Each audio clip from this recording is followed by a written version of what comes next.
Sky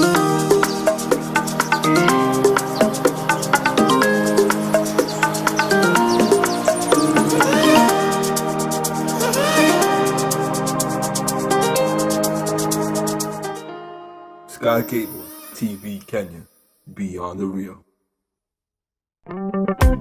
Ukienda gucanjamũra arĩa makũhũragĩra thimũ na nyĩmbo cia mũini Grace Mirela citasikiza chimdimu yaku. Andika kodi ici 6388289 wamũkĩre atumia.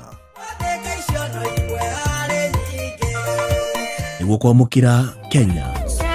Kenya, bũrũri wendetwo nĩ Ngai. Kenya, bũrũri ũrĩ thayũ mũingĩ. Andika kodi ici 6388290 Rwĩmbo Kenya. Kenya, nĩ ya Ngai ũrĩa ũtũraga. Nĩguo kwamũkĩra rwĩmbo ndahoya maguta.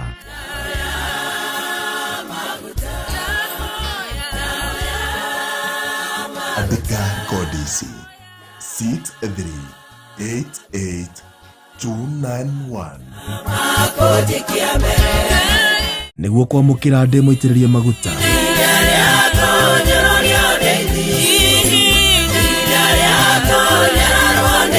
Andika kodi ici 6388292 Nĩguo kwamũkĩra ndĩmũririkane.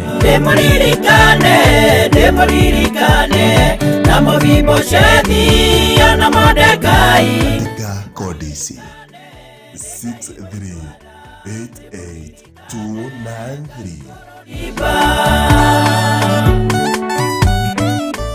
Nĩguo kwamũkĩra rwĩmbo ndoka harĩ we.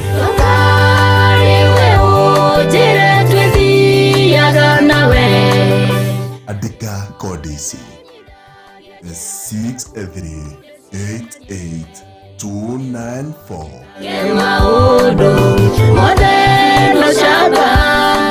Nĩguo kwamũkĩra umaja.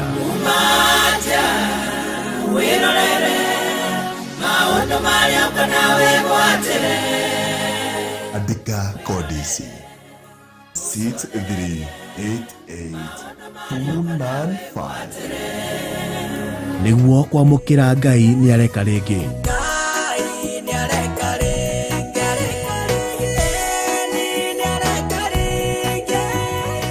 Andika kodi ici 6388296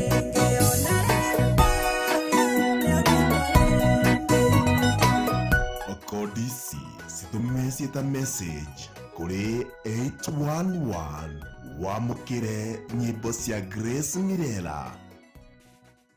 Sipping sunshine, I've been chasing rainbows day and night. Gonna take flight, take it strong. Above the clouds, we're feeling alright, alright.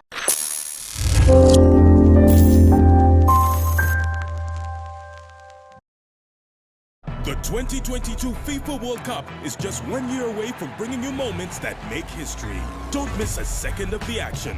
With all 64 games broadcast live on SuperSport in crystal clear picture, complete with world-class audio. You'll have home ground advantage for every goal, penalty, card, and victory. Stay connected to the only broadcaster that brings you every game live.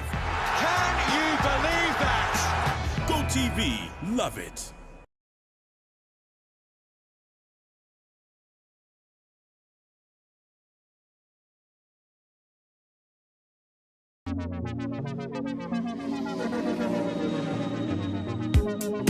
In the night, I saw you,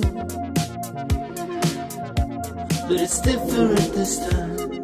In my mind, I call you, 'cause I want you by my side.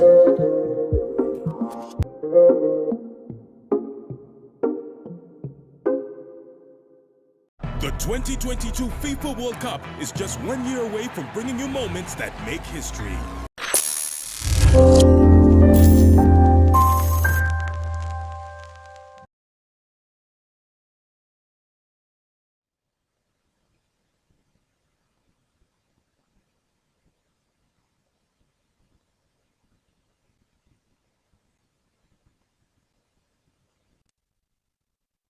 huwa tunakutana na tunaongea neno la Bwana, tunalishiriki. Ninakukaribisha wewe ambaye unatutazama, please ukaweze kuita party, watu wakaweze kuingia ili wakaweze kutazama kipindi hiki ambacho kinaleta baraka katika maisha yetu. Mimi ni mchungaji Pastor Sophie Njuguna kutoka kwa kanisa la Soul Winning Revival Church upande wa Umoja 3, na nina furaha kubwa sana kukukaribisha katika hiki kipindi tukipendacho, kipindi ambacho kinaleta tumaini ndani ya mioyo yetu. Nami ninataka kukwambia umebarikiwa wewe kuwa mahali pale. Wakati wowote tunapoongea neno la Mungu linajaza furaha ndani ya mioyo yetu. Siku ya leo kama kawaida tutaongea kuhusu baraka ya kweli. Ninajua watu wengi wanajua baraka, wanaelewa baraka, hata wanapenda kuwa na baraka, lakini leo nataka tutambue na tufahamu baraka ya kweli ni nini. Last time tulikuwa tunaongea kuhusu imani na tuliona kwa kweli vile Jekobedi alikuwa na imani kubwa ya kumficha mtoto wake, na tukaona kweli imani ni mambo ambayo unaweza kuamini kutoka nje. Yaani ukisikia neno la Mungu unaliamini. Na pia siku ya leo tutashiriki na wewe hadi tutakapotamatisha katika hiki kipindi kuhusu baraka za kweli. Ninakukaribisha uwe na furaha unapotazama kipindi hiki unachokipenda, na tutasoma maandiko yatakayotuongoza ili tukaweze kuona baraka ya kweli ni nini katika kitabu cha Mwanzo au Genesis chapter 27. Tutaanzia tu hapo mstari wa kwanza na tutaenda polepole tukiangalia baraka ya kweli ni nini. Watu wengi huwa wanafikiria baraka kwa namna moja, lakini pia Mungu huwa anatupangia vikamilifu kutoka kwa Biblia nini baraka katika mioyo yetu. So tutasoma neno la Mungu kutoka kwa kitabu cha Mwanzo 27 mstari wake wa kwanza. Ikawa Isaka alipokuwa mzee na macho yake yamepofuka asione, akamuita Esau mwanawe mkubwa, akamwambia, mwanangu, naye akamuitika, mimi hapa. Akasema, tazama sasa mimi nimekuwa mzee, wala sijui siku ya kufa kwangu. Basi na kuomba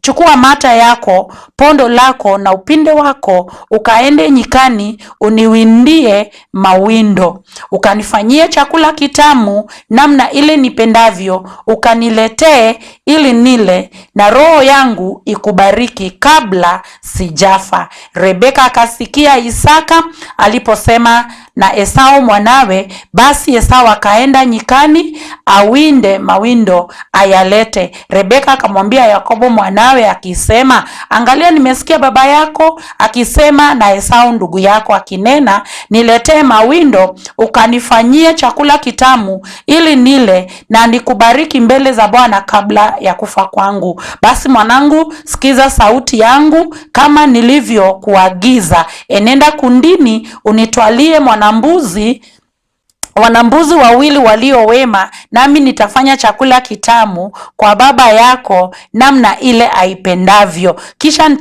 utampelekea baba yako upate kula, ili akubariki kabla ya kufa.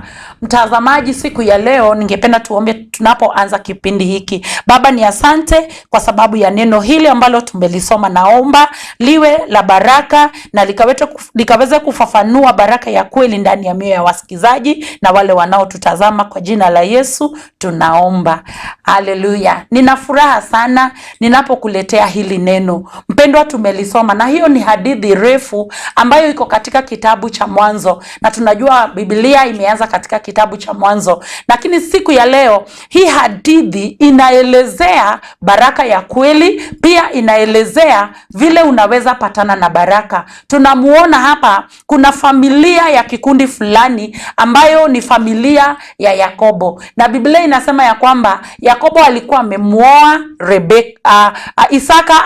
Hii ni story ya Isaka, na huyu Isaka alikuwa ameoa mwanamke anaitwa Rebeka, na Biblia inasema walikuwa washazeeka, wameshawazaa watoto wao. In fact watoto waliokuwa mapacha, mmoja alikuwa anaitwa Yakobo na mwingine alikuwa anaitwa Esau. Na siku ya leo nina moyo wa furaha sana ninapoelezea hili neno ili likaweze kupangika vizuri ndani ya moyo wako, maana kuna kuanga na changamoto wakati watu wanasoma Biblia na hawajaisoma kikamilifu. So tunaona Isaka amekuwa mtu ambaye ni mzee, macho yake hayaoni vizuri. Katika hii hadithi Isaac anasimamia Mungu, na Mungu si eti anakuwa mzee, hapana. Inaelezea vile Mungu ana overlook dhambi zetu, anaangalia dhambi zetu kwa sababu ametupatia mwanawe. Haleluya. Wakati Yesu amekuja hapa ulimwenguni ili kuondoa dhambi za kila mmoja wetu, inamaanisha kwamba Baba ama Mungu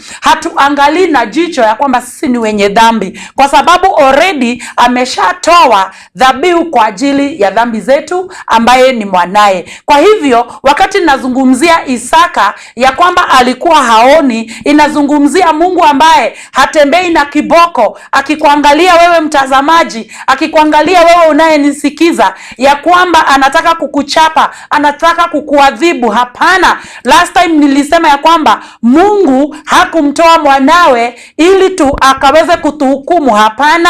Biblia inasema katika kitabu cha Yohana 3 mstari wake wa 17, Mungu hakumtoa mwanawe ili ahukumu ulimwengu, bali ulimwengu ukaokolewe kupitia yeye. Kwa hivyo Yesu amekuja ili afanyike baraka katika maisha yetu, lakini bado watu wengi wako na laana, wanalia. Watu wengi bado wako katika dhambi zao. Watu wengi wana hofu kwa sababu wanajipima na zile vitu wanazofanya, wanajipima na mawazo yao, hawajipimi na neno la Mungu. Kule kwetu kanisani huwa ninawaambia kila siku, usijawahi jipima na maneno au na hali ulio nayo, ujipime tu kupitia neno la Mungu. Unapojiangalia, wacha kujiangalia urembo wako, jinsi ambavyo umefanya makeup, jiangalie na jicho la Mungu, maana jicho la Mungu ndilo linaloona ukweli. Mpendwa mtazamaji, angalia hapa Isaka anaita mwanawe yule ambaye ni wa kwanza, na Biblia inasema haoni vizuri. Kwa nini anamuita ule wa kwanza? Although walikuwa mapacha, lakini Esau alikuwa amechomoka mwanzo, na kwa sababu alikuwa ndiye firstborn ama kifungua mimba katika Israeli, yule mzaliwa wa kwanza huwa ni wa Mungu, na pia huwa ndiye anafaa kubarikiwa. Kama mimi hapa ni firstborn, mimi ni mtoto ambaye amebarikiwa, mimi ni mtoto ambaye Mungu anasema wewe ni wangu. Every firstborn belongs to God. Every firstborn kama hamtumiki Mungu huwa anapitia maafa mengi sana, na wakati mwingi kanisani huwa nafundisha kuhusu the blessing of a firstborn, kwa sababu ukiwa firstborn una baraka nyingi umebeba katika maisha yako. So siku ya leo sitaongelelea baraka ya firstborn, lakini naongelelea baraka ya kweli kupitia hiki kitabu. Najua tuko na muda mzuri mtazamaji, kwa hivyo usiondoke pale ili ukaweze kusikia hii baraka ya kweli ni gani. Si baraka ni baraka? Hapana, baraka si baraka. Hebu mtazame Esau, anaitwa na baba yake, anaambiwa ya kwamba enda ukatafute mawindo, chukua pindo lako. So huyu baba ana maagizo ambayo anapatia mwanawe. Mpendwa mtazamaji, huyu Esau alikuwa ni mtu wa mawindo, na kama vile ujuavyo wale watu ambao ni hunters ama ni watu wa mawindo wanatumia nguvu nyingi sana. Mimi nimeolewa upande wa Loitoktok, mahali kuna Wamasai wengi ambao wanatembea wakiwa na mikuki, wanaenda na wanyama wao, wanaenda msituni. Kila wakati wanategemea nguvu zao, wanategemea mawazo yao. Nipeleke mnyama wangu wapi? Nipeleke hawa wanyama wangu wapi? Akitaka kula lazima awinde, lazima atafute ndege, lazima atafute mnyama kama squirrel ili akaweze kupata chakula chake. wake. Hivyo ndivyo ilikuwa maisha ya Esau. Na hata siku ya leo watu wengi huwa wanafikiria ya kwamba wanabarikiwa kupitia kile ambacho wanafanya. Wanafikiria nikitoa sana nitabarikiwa, na hiyo ndio injili inayoendelea. Lakini sikiza hadi tamati ili ukaweze kujua siri ya baraka ya kweli, kwa sababu utakapojua siri hautakuwa unang'ang'ana sana, hautakuwa unajaribisha sana, hautakuwa unajitochokesha sana. Kwa sababu huyu mtoto ambaye anaitwa Esau alipoambiwa chukua pinde lako, enda msituni, enda uwinde mnyama, enda ukuje utengeneze chakula kizuri namna nikipendacho, alafu niletee nikubariki kabla sijafa. Hayo ni maagizo, ni kama sheria, ni kitu ambacho anafaa afanye mwenyewe, ni kitu anafaa afanye yeye, ajijaribishie yeye, ajitahidi yeye mwenyewe ili apate baraka. Lakini wacha nikuambie, kuna mabadiliko wakati Mungu analeta neema. Wakati wa sheria ilikuwa inabidi watu wang'ang'ane kuiweka, kuitunza, kuikariri. Najua hata wewe unajua sheria. Siku moja tutaongea kuhusu sheria mahali hapa, lakini wacha nikuambie, hata kama utafuata hizi sheria, hakuna baraka katika sheria, hakuna uzima katika sheria. Maagizo tuionayo yanafanya tu tuishi maisha mazuri. Kama vile sheria inakuwa mahali pamoja town, inasema usikojoe hapa. Unaona, although imeandikwa usikojoe hapa, hapo ndio watu wanakojoa. Tukienda kwenye vijiji vyetu, mahali kumeandikwa usimwage takataka, hapo ndio watu wanamwaga.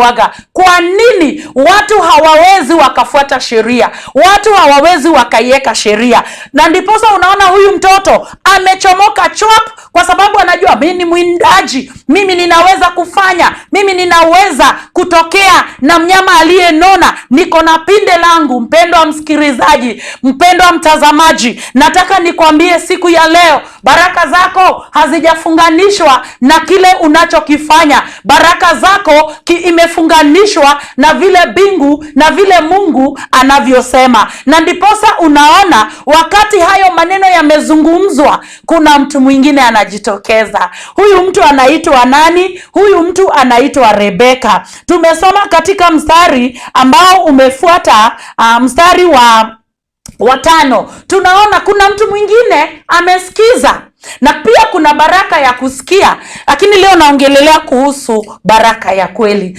Ona, baba ako na mpango kwa ajili ya nani? Kwa ajili ya mtoto wake. Na pia Rebeka ni mke wa huyu baba, naye pia ana mpango mwafaka, ana neno kikamilifu ambalo Mungu amempatia. Wacha nikurudishe nyuma hapo kidogo, kwa sababu watu wengi wanasemanga Rebeka alidanganya Yakobo. Hapana mpendwa, lazima ujue Biblia yako vizuri. Vile huwa ninakwambia mahali hapa, usisome Biblia mara moja na ukanyamaza. Usisome mstari mmoja ambao unakuhusu kwa saa hiyo alafu ukaachilia. Hapana, Biblia ni barua ya upendo. Vile ukiandikiwa SMS, you want to read it all. Even the Bible, you need to read it once. You need to read it, all of it. You need to read everything there and grasp everything in the Bible, and then you must know the spiritual meanings in the Bible, ili usikuwa unaishi maisha ya kusema si Rebeka ni kudanganya. Alidanganya nani? Alidanganya mtoto wake. Ukirudi hapo nyuma katika kitabu hicho tumesoma cha Mwanzo, ukiangalia mstari wa 20, chapter 23, Genesis chapter 25, tukirudi hapo nyuma kidogo, mstari wake wa 23 inasema, Bwana akamwambia, mataifa mawili yamo tumboni mwako, na kabila mbili za watu watafarakana tangu tumboni mwako. Kabila moja litakuwa hodari kuliko la pili, na mkubwa atamtumikia mdogo. Hiyo neno ambalo tumelisoma mpendwa, linatokana na story ya vile Rebeka alizaa hawa watoto wawili. So ndani yake kulikuwa na mapacha. I'm sorry, hata mimi ni mapacha na ninafurahia kwa sababu ukiwa mapacha pia kuna vitu mingi unaelewa katika Biblia. Ukiangalia hapa katika hii neno, Biblia inasema Rebeka aliambiwa na Mungu. Hakuambiwa na mume wake Isaka. Hapana, usichanganyishe vitu. Usiseme Baraka, I mean Rebeka amedanganya Yakobo. Mungu mwenyewe anamwambia, ndani ya tumbo lako, si unasikia zinafarakana? Si unasikia umeniuliza mbona huku ndani kuna vita? Mungu akamwambia, ndani ya tumbo yako kuna namna ya mataifa mawili. Kuna watu wa aina mbili. Na hao wawili watafarakana tangia tumboni. Lakini yule mdogo ndiye atakayetumikiwa na yule mkubwa. So yule mkubwa anafaa kutumikia yule mdogo. Lakini wale tunajua historia ya firstborn, wale wadogo ndio saa zote wanagongwa. You must do like this. Wewe ndio unaambiwa, wewe fanya hivi. Yule mdogo anafaa kutumika sana. Lakini Biblia inasema the elder shall serve the younger. Hiyo ni neno lake Mungu. Nani ameambiwa? Sio Isaka baba. Nani ameambiwa? Ni Mungu. So mwenye ameambiwa ni Rebeka. So Mungu ndiye ana mpango mkamilifu kwa habari ya wokovu wetu. Mtazamaji, siku ya leo, najua labda hujaisoma hiyo andiko, lakini ni vizuri kusoma Biblia precisely. Ni vizuri kusoma Biblia vizuri ili uelewe. Usome chapter moja useme hivi ndivyo Mungu soma yote mwafaka ili ukaweze kuelewa. So tunaona ya kwamba Rebeka ameingia katika Mwanzo 27 mstari wa 5. Naye anamuita mtoto wake huyu mwingine. So tunaona hapa hii familia iko na watoto wawili, lakini mmoja anapendwa na baba yake na mwingine anapendwa na mama yake. Oh, haleluya. Baba kwa nini anapenda ule wa kwanza? Anampenda sababu kuna kitu kizuri anatoa kwake. Oh, kwa sababu ana vitu anafanya, namletea mawindo ambayo anawinda kutoka kule mawindoni. Lakini angalia Rebeka, anampenda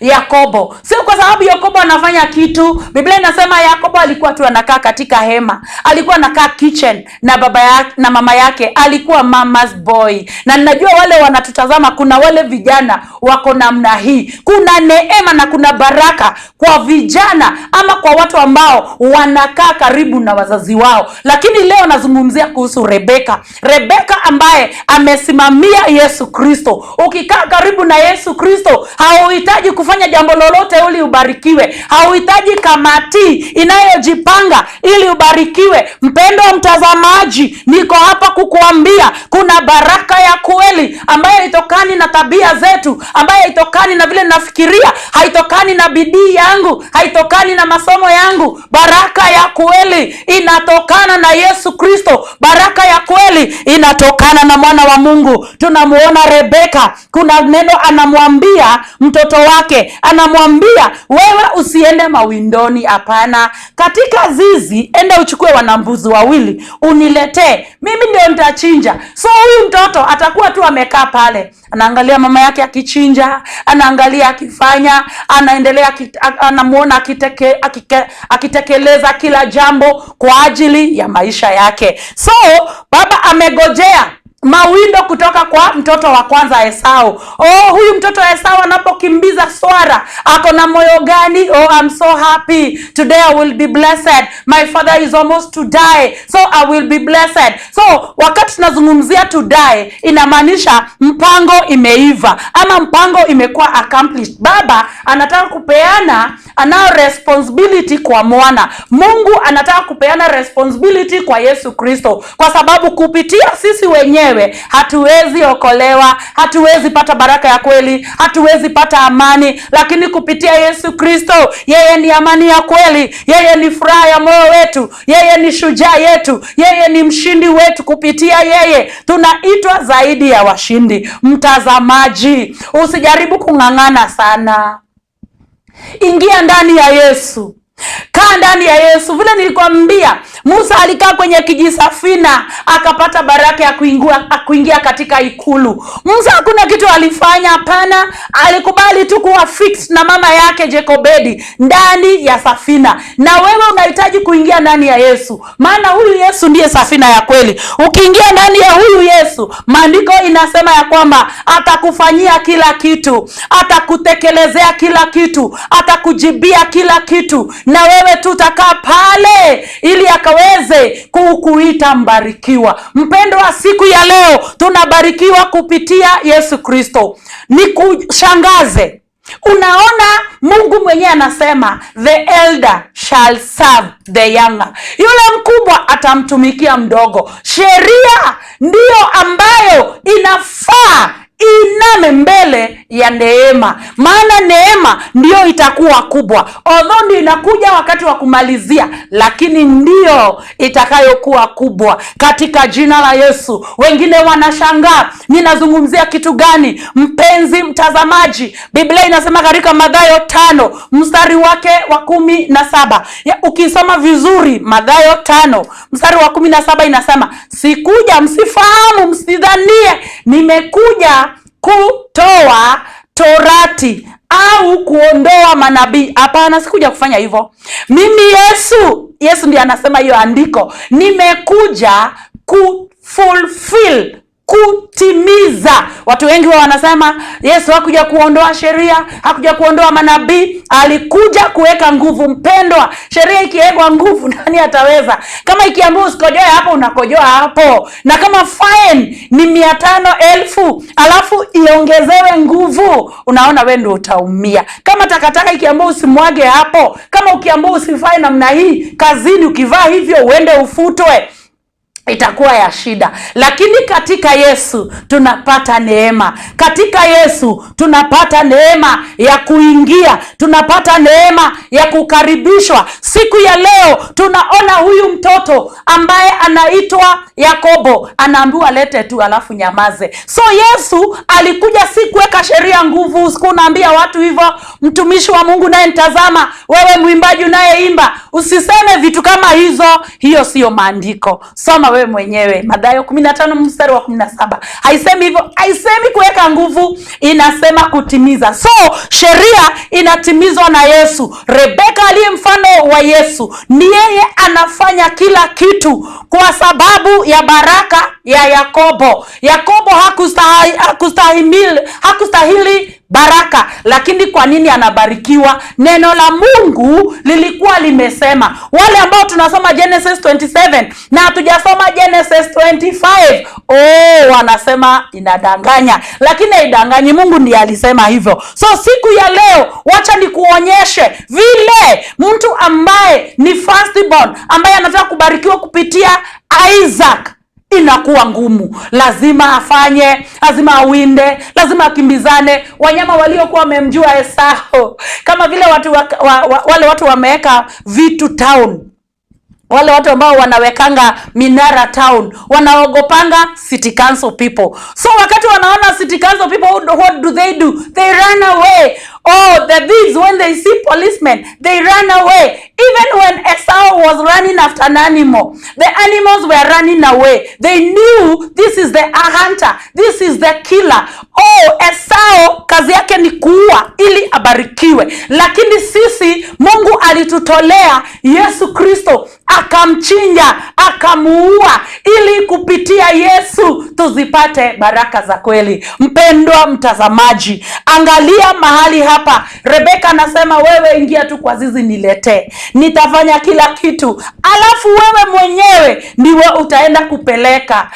Hallelujah. So ninaona ya kwamba mimi kupitia kazi ya Yesu Kristo, I can face the Father. With the works of Jesus, I can face God. And that is why the Bible says in the book of Hebrews chapter 10 and verses 18 and 19, we have bold, verses 19 precisely, we have bold to enter into the most holy place by the blood of of Jesus, where I could not go by the law, where I could not go by my works, where I could not go by my characters and my behaviors. Oh, hallelujah. Now I can enter. Now I can face confidently by the power of the blood. So kupitia Yesu Kristo tunapata baraka ya kweli. Mpenzi mtazamaji, siku ya leo ninakuonyesha kazi ya Yesu ndio inakuletea baraka ya kweli. Siku ya leo mahali tumesoma tunaona Rebeka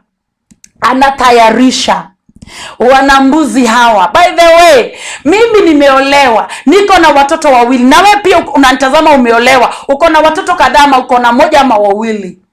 Wewe na mama yako, wewe na mtoto wako, ni nani anajua chakula kizuri ambacho baba anafaa kula? Sio mtoto. Hapana, sio mtoto. No, that is very wrong. It is the mother. So the mother ndiye anajua mapenzi ya the mother ndiye anajua kile ama mapenzi ya mume wake. So hapa tusikue tunaruka mbele ya darama kupigwa, tusikue tunaruka mbele ya keyboard kuanza. Hapana, we must follow the order of God. Na ndiposa Mungu alimtoa mwanawe, na kupitia mwanawe anatimiliza kazi yote ya wokovu. Ndiposa Biblia inasema I have come in the volume of the books. That is what the Bible says in Hebrews chapter 10 and verse 7. I have come in the volume of the books. Law, I have come to remove the older so that I can establish the new. Even verse 9 inasema hivyo. Mpendwa msikizaji, nataka nikwambie Yesu ndiye amekuja. The volume of the books, it represents the laws, the prophets, the judges, everything is represented there. But when Jesus comes with them, yeye ndiye anafulfill, yeye ndiye anatimiza. So baraka ya kweli tunaipata kupitia Yesu Kristo. Na hii baraka ni gani? Ninajua mpendo unafurahia hii neno, vile ninalifurahia, linanisisimua sana. Huyu mtoto ameambiwa na mama, mimi ndio nitatengeneza. Okay, alikuwa na faith, alikuwa anajua, ana trust. Oh, my mother knows what my father likes, not me, I don't know. So alikuwa ana trust mama yake afanye kila kitu. Mpendwa, wachana na sheria. Mpendwa, muamini Yesu. Biblia inasema believe in God, believe also in me. That is John chapter 14 verse 1. Mpendwa, siku ya leo waje kujaribisha ili ubarikiwe. Kuomba sana kuwezi kufanya ubarikiwe. Maombi ni mzuri, but there are principles of prayer. Pia fasting is good, but there are principles and the blessings that comes together with fasting. But true blessing haikujangi na kile mimi naweza fanya. Hallelujah. True blessing, baraka ya kweli inakuja na kile nimefanyiwa.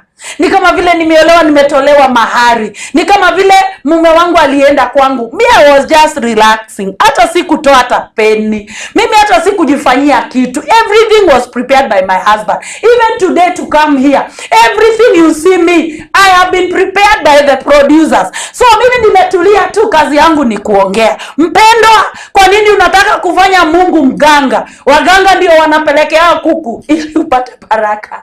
Kwa nini unataka kuwa kama serikali? Serikali lazima utoe tax. Ili ufanye nini? Ili na wewe ufanye upate kuendelea na vitu ambavyo unaendelea navyo. Ukikataa kulipa token, chut, stima inazima. Kataa kulipa maji, chut, serikali inakufanyia hivyo. But there is true blessing in Jesus Christ. There is true blessings when we believe in the work of Jesus, not my work. My work is so filthy. Hakuna kitu kizuri kinaweza kutoka ndani yangu. Hivyo ndivyo Warumi 7 inasema. Ukiangalia mstari wa 14-15 inasema there is no good that can come out from me. Ndani yangu kunatoka mambo mabaya. Biblia inasema Marko 7 mstari wa 20-23, ndani ya moyo wa Sofi, ndani ya moyo wa mtazamaji, huyu ni Mungu anasema, kunatoka mambo yote yale mabaya. Yale mabaya, kuna wivu ndani ya moyo, si nje, ndani ya moyo. Kuna kijicho, kuna ufisadi ndani ya moyo. Naye Yeremia anasema Katika kitabu cha Yeremia 7 mstari wa 5, kulaaniwa ni yule anayemtegemea mwanadamu. Alafu ikiendelea hapo chini nauliza, moyo wa mwanadamu ni muovu kuliko vitu vyote, mpaka una ugonjwa wa kuficha ama wa kufisha. Yaani inajua kuficha. Huu moyo usipogwaruzwa inakaa kama siwe jambo, inaonekana kama imekauka. Ikigwaruzwa, ikikorogwa, inanuka vibaya sana. So kuna watu wanaonekana tu wapole, ama kuna wale wanaonekana kama ni wazuri, lakini ndani ya moyo wa kila mmoja wetu, hata mtoto, inatoka vitu mbaya. Na ndiposa tunahitaji Yesu. Yesu aliyekuja na moyo wa Mungu, moyo wa kuokoa. Mpendwa mtazamaji, Biblia inasema baraka ya kweli haikutokana na wakati tumefanya kitu ama Esau amefanya kitu. Ni wakati Yakobo amerelax na mama anafanya. Oh, hallelujah. So hii baraka ninayozungumzia kweli ni baraka gani? Tukisoma katika kitabu cha Zaburi 32, Psalms 32 verse 1 and 2 inasema hivi. Nitaquote tu, mpendwa utanisamehe sababu ya muda wangu, sitasoma maandiko mengi, lakini Zaburi 32 mstari wake wa kwanza na wa pili, I quote, inasema hivi: kubarikiwa ni yule mtu ambaye amesamehewa dhambi zake.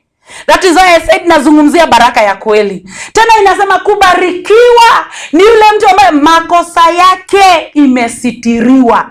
Kusitiriwa means it's covered. Your transgressions are covered. Blessed is the man whose sins are forgiven and transgressions are covered. And it goes on to say, blessed is the man who God cannot call him a sinner. Yule mtu ambaye Mungu hawezi akamuita mwenye dhambi. So baraka ya kweli ni wakati Mungu anakutamka na kusema aje, wacha mimi nikufanyie. Kupitia Yesu umebarikiwa, kupitia Yesu umesamehewa, kupitia Yesu umefanywa mwenye haki, kupitia Yesu umefanywa mkamilifu. Kupitia sheria huwezi fanyika mkamilifu. Maana Yakobo 2 mstari wa 20 nasema ukivunja sehemu ya sheria umevunja yote. So ukidanganya kadogo tu umevunja sheria yote. Lakini ndani ya Yesu ambaye ametimiza hiyo sheria, anatupatia neema ya kwamba kubarikiwa ni yule mtu ambaye dhambi zake zimesamehewa. Mpendwa, kwa habari ya dhambi usiwe kama Esau. Wacha kujaribisha, wacha kusema nyuma ya mtu, wacha kujaribu kuongea vitu ambavyo haziwezi zikaleta faida. Tunaona Esau amerudi, lakini anaporudi Biblia inasema already the work was fulfilled. Already the work was accomplished. Tumesoma hayo maandiko, na pia wewe unafaa kuendelea usome mpaka verse 13 ama usome yote. Biblia inasema wakati Rebeka alitayarisha kila kitu, mtoto wake Yakobo alikuwa anamuuliza, gai, baba yangu si atanitambua mtoto wetu sababu yeye ni wa kuinda, ako hairy kama wa Masai, ako hairy kama wale Waturkana wanakaanga maybe kwa jangwa wakifanya wako in the wilderness wanamea vitu. So huyu mtoto anasema si atanitambua, si atanijua. Lakini mpendo, Biblia inasema mama Yesu anajua kila kitu. He knows our flesh, the flame ile tumetengenezwa nao is only dust. That is what the Bible says in the book of Psalms. You are only dust. You are so weak. You cannot do anything. It is only by the works of Jesus we can be blessed. We can have salvation. We can have true blessing. Blessing ambayo Daudi anaiongelelea pia katika kitabu cha Warumi 4 ya kwamba kubarikiwa ni yule dhambi zake zimesamehewa. Je, mtazamaji, dhambi zako zimesamehewa ama ni wewe unajaribingi kutoa, ama ni wewe unaombanga zitolewe? Hapa tunaona Esau ameshaenda, anajaribu kubarikiwa. Hii baraka ambayo nimekuambia, kubarikiwa ni yule mtu ambaye amesamehewa dhambi zake. Lakini Yakobo ametulia kama vile nimetulia hapa, kama vile umetulia ukinitazama, na anasemaje? Ukitulia tu hapo, mimi nitafanya kila kitu. Verse 13, even before verse 13 inasema only obey my voice. Wale watu wanabarikiwa sio wale wanalima sana, sio wale wanaomba sana, sio wale wanajua kufanya vitu sana za kung'ang'ana, sio wale wanaomba kwa hoarse voice, sio wale wanakemea mapepo. Hapana, kubarikiwa ni wale watu only listen to the voice of Jesus. And the voice of Jesus says what? Only obey my voice. And what is the voice of God? It is the written word of God. That is the voice. That is the word that made the world. Everything that we see, even that we don't see, it was made by the word of God. So today, I want to tell you, don't try to remove your sins. You cannot remove your sin. Yule mtu ako ndani ya moto hawezi akajitoa. Mpendo wa mtazamaji, tuliona mwingi basi. I'm so sorry for that family. But then we can learn something from there as I speak about true blessings. Wale watu walitumbukia ndani ya maji, hawangeweza kujitoa. Nilikuwa nasikia ushuhuda wa wale ambao walikuwa manusura. Wale ambao walikuwa rescued.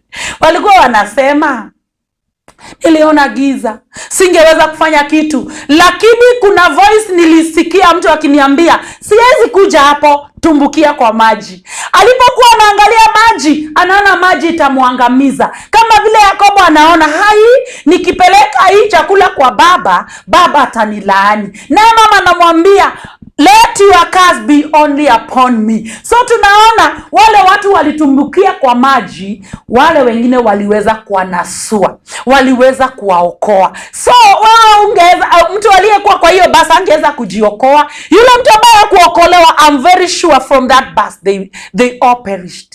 Hata katika jela ingine nimeona, sijui ni ya Kenya au ni ya Uganda, wale jailmates walikuwa kule ndani, prisoners, because they could not go out, because the prisons are locked, they died. Wale waliweza kunasuriwa, waliweza kutoka. So wokovu si wewe unajiokoa. Wokovu si kazi yako. Kupata baraka ya kweli si kazi yako. Wewe fanya biashara ufanye faida, fanya kazi upate mshahara. Lakini kwa habari ya baraka ya kweli ambayo tumeiona katika kitabu cha Genesis cha Psalms 32, tunaona ni msamaha. Kwa baraka ya kweli ni forgiveness of sin. True forgiveness of sin. Sio ile yenye unabanga nisamehe leo kesho nisamehe. Kazi ya Mungu ni ya milele. Wokovu Mungu atupeae ni wa milele. Na huwa ninasema hii siachangi in all my sermons. Hata kama nahubiri dakika moja, I can never leave this. Even when I pray, salvation is eternal, redemption is eternal, deliverance is eternal. Praise the name of Jesus. So kuna vitu ambavyo unafaa utambue zilifanywa na Mungu. Ukombozi katika jina la Yesu ambayo ni eternal. Biblia inasema tumepata ukombozi wa milele kupitia Yesu Kristo. Oh hallelujah. Biblia inasema Wagalatia 3:10, Yesu Kristo ndiye aliyetukomboa kutokana na laana ya sheria. Ukisoma mstari wa 10 hadi 13, ni yeye ametukomboa kutokana na laana ya sheria. Wewe huwezi kujikomboa hata ukijipaka nini, hata ukijisemea aje, you cannot deliver yourself. Deliverance, true deliverance ambayo ni ya Biblia, hiyo ni Yesu pekee. Na alitukomboa, si atatukomboa saa hii, alitukomboa. Mpendwa mtazamaji unayetusikiza siku ya leo, hii baraka inafaa tutulie, usikie sauti ya Mungu. Sauti ya Mungu inasemaje? Sauti ya Yesu inasemaje? My curse, let your curse be upon me. Yesu ndiye alichukua hiyo curse. Na ningependa tusome hiyo word ninapoenda nikimalizia. Time yangu inakuwa ndogo lakini ni ya baraka. Katika kitabu cha Mwanzo 27 mstari wa 13 inasema, laana yako na iwe juu yangu, mwanangu usikie sauti yangu tu, enenda ukaniletee wanabuzi. So for us, Yesu Kristo ndiye mwana kondoo wa Mungu. Yeye ndiye alitolewa kwa ajili ya dhambi zetu. Mimi ndio nilifanya dhambi. Mimi ndio ambaye nimefanyika mwenye dhambi kupitia Adamu. Mimi ndio nimefanyika mwenye dhambi. Mimi ndio huwa natenda makosa. Lakini Biblia inasema hiyo laana na iwe juu ya Yesu. Mtazamaji, dhambi yako ikiwa juu ya Yesu, wewe una furaha, maana hauko nayo tena. Na hii dhambi siku moja tutaongea vile iliondoka kutoka kwetu sisi wanadamu ambao waliingizwa katika dhambi, katika hukumu ya Mungu, iliingiaje kwa Yesu. Tutaongea siku nyingine, lakini leo ninaongea ati laana yako na iwe juu yangu. Laana ya kwenda jehanamu iko juu ya Yesu. Laana yako ambayo inasemekana ni generational ama ni gani, iko juu ya Yesu. Ikiwa juu ya Yesu, mfano huu wa Rebeka, huwezi ukalaaniwa, bali utabarikiwa. Huyu mtoto alienda kwa baba yake, Yakobo alienda kwa baba yake, na alipokuwa anaenda kwa baba yake, mstari wa 15 inasema mama yake ni mwerevu. Yesu anajua hii inaweza mea tu chafu kama malaika, inaweza mea nywele. Lakini mama alikuwa anajua baba lazima ataguza mtoto. So hii ngozi ya mnyama ndio alivalisha Yakobo. Yakobo hakuwa na otherwise. Hajalishi kama uko na suti. For you to have a true blessings, you need to have the garment of righteousness. Sababu hii vazi inamaanisha haki ya Mungu ambayo tunaipokea si kwa kazi yetu, tunaipokea kwa imani.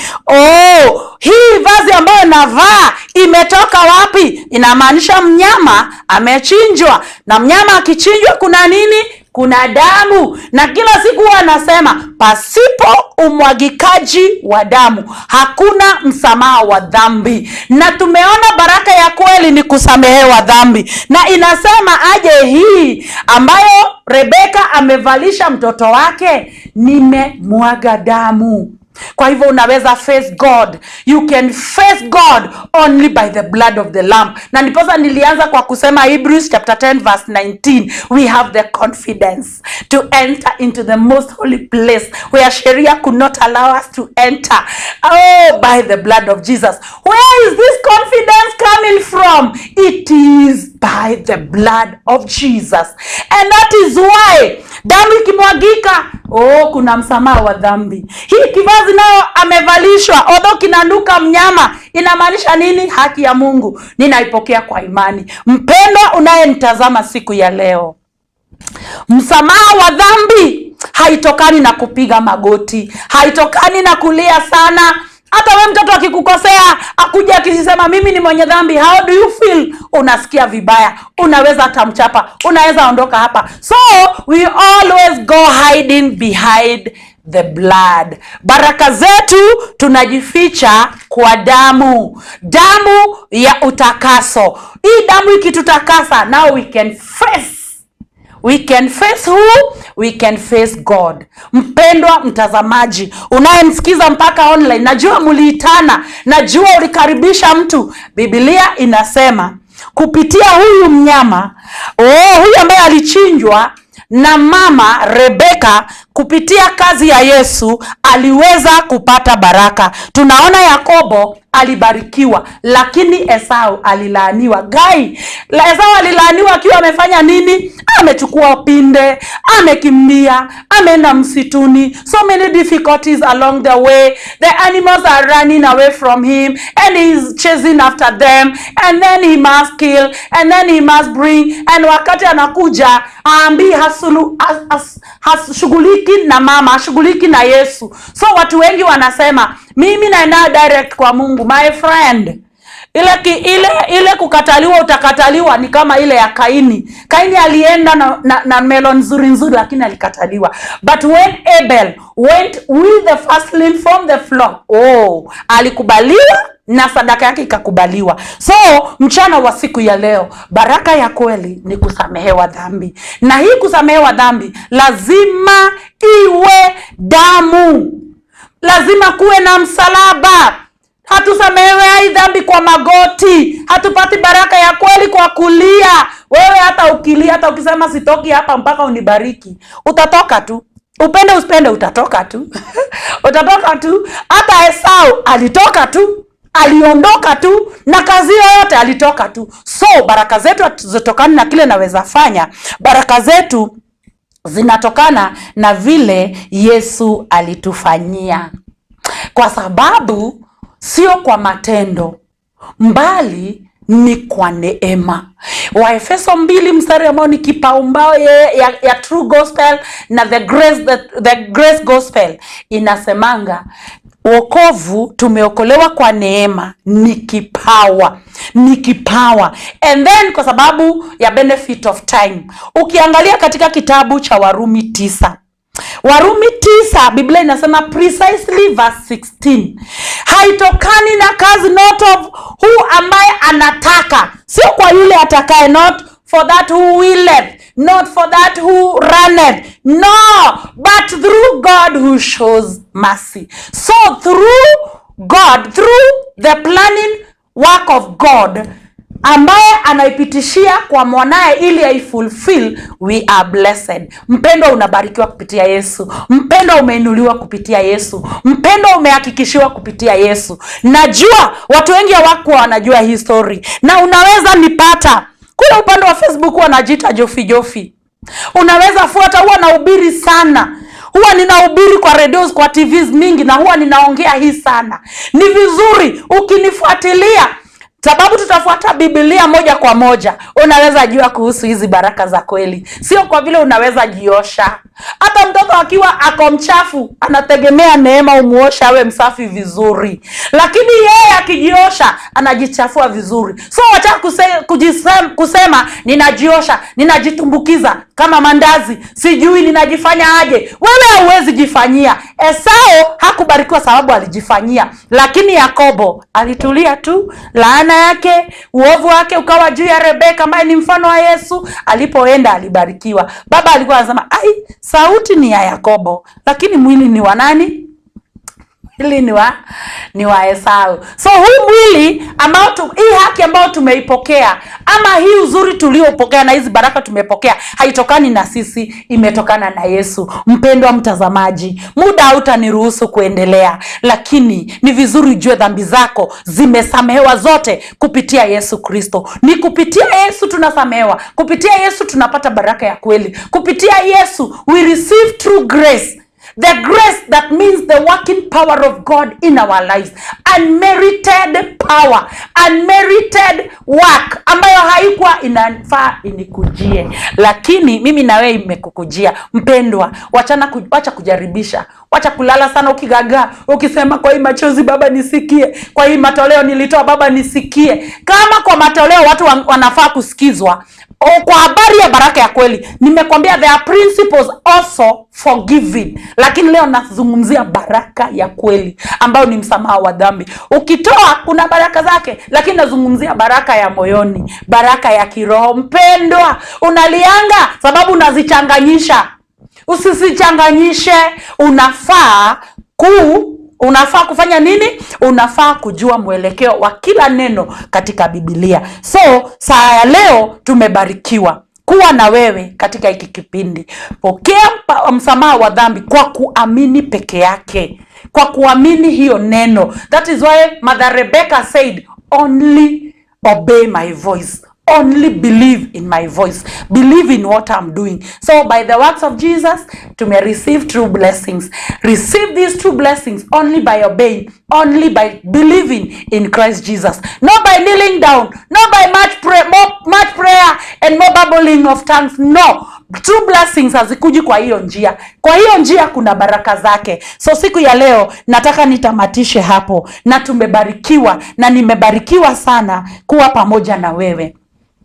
Na mpendwa, huwa ninakuambia kanisa letu Soul Winning Revival Church Umoja 3 liko along Kagudo Road near resort inaitwa Ben Rose.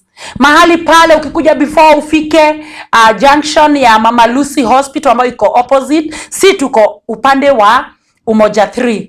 Ukiingia 200 meters utaona church kubwa sana imeandikwa Soul Winning juu ya mabati. Karibu mahali pale, kuja tukufundishe, kuja tukuongeleshe, kuja tukuombe, kuja tukucancel. We also cancel, we guide. Huwa tunafundisha pia mafunzo ya ulimwengu wa moyo, kwa sababu hatuwezi ishi bila neno. So ninakaribisha mahali pale, na ninakupenda sana kwa sababu ya kufuata hiki kipindi kila Wednesday.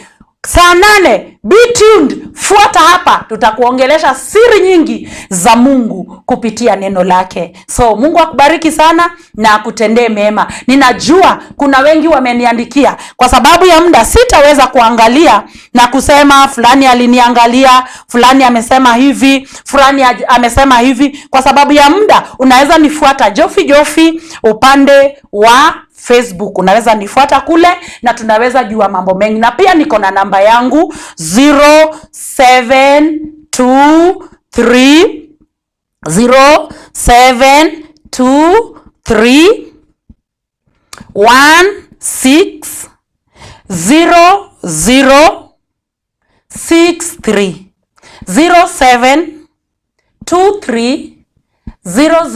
07230063. Najua mumeingia, naona Ndisho ameingia, naona Jackson ameingia, naona Mary Size ako ndani, naona watu wengi mumeingia. Niko na messages mingi sababu lakini kwa sababu ya muda, mbarikiwe sana wote ambao mliweza kuingia siku ya leo na kutazama, hata wale wameangalia live on Facebook ama YouTube. Mungu awabariki sana. Ninawapenda, na kwa sababu hiyo tutaingia kwa maombi ili nikaweze kumaliza. Usisahau namba yangu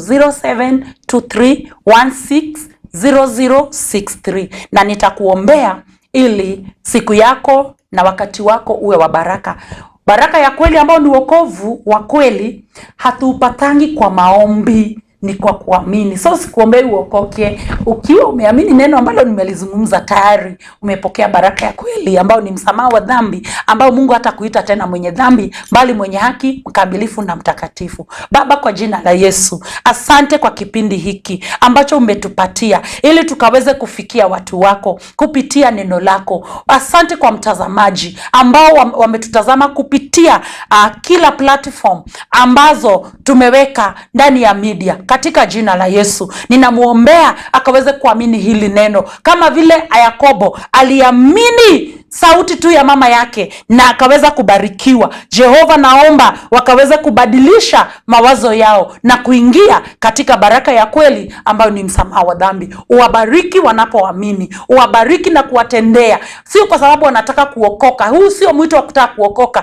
bali yule ambaye anaamini anapata wokovu. Maana Biblia inasema kwa jinsi Mungu akaupenda ulimwengu akamtoa mwana wake wa pekee ili kila muamini asipotee bali awe na uzima wa milele. Yule ameamini amepata uzima, si uzima wa leo, sio wokovu wa leo, bali ni uzima wa milele na wokovu wa milele. Na kushukuru kwa kila mtazamaji. Asante kwa Sky Cable TV Kenya, wote producers wote na wafanyikazi wote wa hapa, wabarikiwe na wewe kwa jina la Yesu Kristo. Ni asante kwa wale wamepokea tumaini kupitia hii neno, na ni katika jina la Yesu Kristo wa Nazareti tunaomba na tunaamini. Mpendwa, sema amen. Na Mungu akubariki na Mungu akutendee mema. Baraka za rohoni zinanyakuliwa kwa neno la Mungu. Hizi zingine unaweza fanya kazi, hizi zingine unaweza fanya kazi upate mshahara, unaweza present yourself so good because you want a reward, but this time we need true blessing, which is true forgiveness of sin,